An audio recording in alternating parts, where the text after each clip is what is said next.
In the not-so-distant future, the natural world spirals into collapse. Rising temperatures and melting glaciers release ancient bacteria, triggering mass deaths among fish and wildlife. Earth seems to strike back. Raging wildfires, unending droughts, and devastating disasters punish humanity for the damage it caused. As clean water and food supplies vanish, uprisings erupt across nations. Civilization teeters at the brink of annihilation. Amid this chaos, Thailand stands out as a rare sanctuary. Crops still grow, the seas remain plentiful, and natural catastrophes mysteriously bypass the nation. Seeing it as divine fortune, the government pledges to share its abundance with the world. Private corporations oversee cultivation and distribution, temporarily holding famine and global collapse at bay. For a while, Thailand becomes humanity's last hope, but hope doesn't last. Soon shortages strike here as well. Starvation spreads through the streets, with people fighting over scraps of food and drops of water. In the midst of this, a man named Singh struggles to survive. Once a rising boxing talent, he abandoned his dreams to take dangerous courier jobs, hauling precious goods for survival. Now, every delivery could cost him his life. He works tirelessly to provide for himself and his fiancée Ren, a nurse who has long begged him to move north where it's safer. Promising her a fresh start, Singh agrees that his next mission will be his final one. During a routine transport, Singh drives into a tunnel, only to find a truck abandoned in his path. He instantly recognizes it as a setup. Before he can react, looters swarm the vehicle, but Singh is no easy prey. Using his lightning-fast fists and unmatched precision, he ambushes the attackers, knocking them down one by one.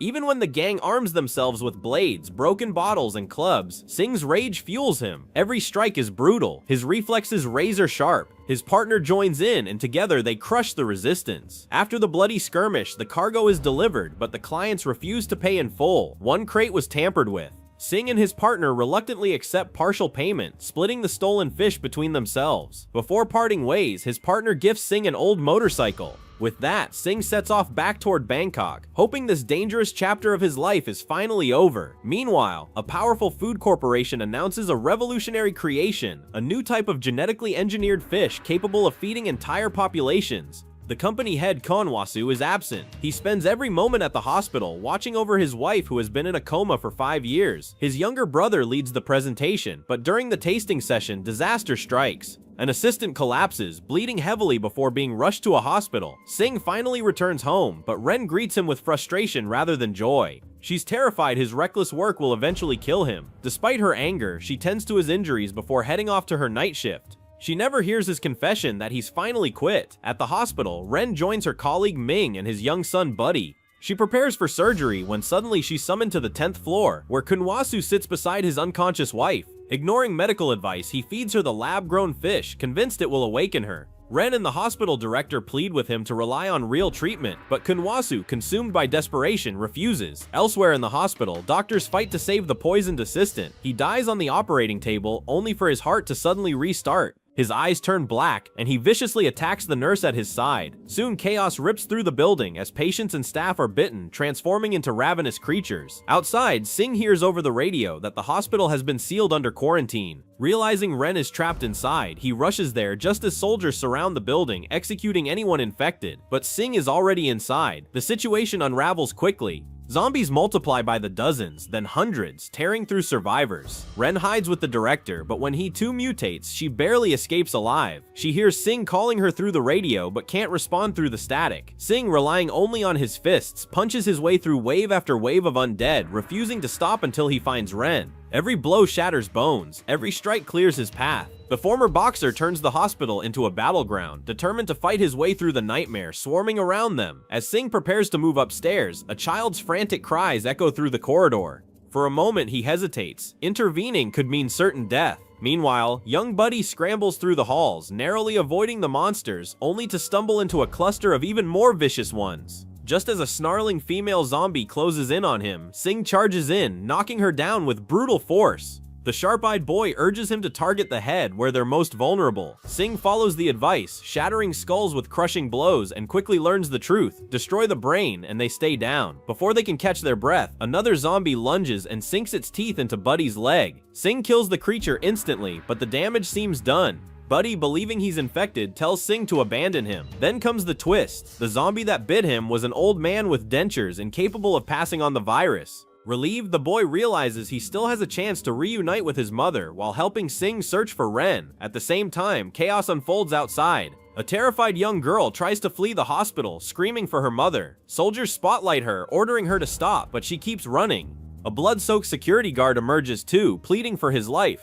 Mistaking them both as infected, the soldiers execute them on sight without hesitation. The gravity of the outbreak forces the country's military high command into an emergency session. Reports confirm that around 500 infected are trapped inside the hospital. If even one escapes, nearly all of humanity could be lost to the plague. Coldly calculating the odds, the generals decide better to sacrifice the 500 than risk billions. Demolition charges are set, with a 4-hour countdown ticking. But before long, new intelligence arrives. Mr. Kunwasu, the powerful businessman, and his comatose wife are still inside. The orders change immediately. The hospital must be purged, but Kunwasu must be rescued first. Failure means execution for the troops. A special forces unit is dispatched at once. Inside, Ren wanders the corridors, desperate for shelter. Spotting the security office, she notices the door locked tight. Nearby, a guard writhes in the throes of transformation. Braving the danger, she snatches his keys and locks herself inside just as he lunges. On the monitors, she scans the feeds for survivors, but all she sees are blood-soaked halls crawling with predators.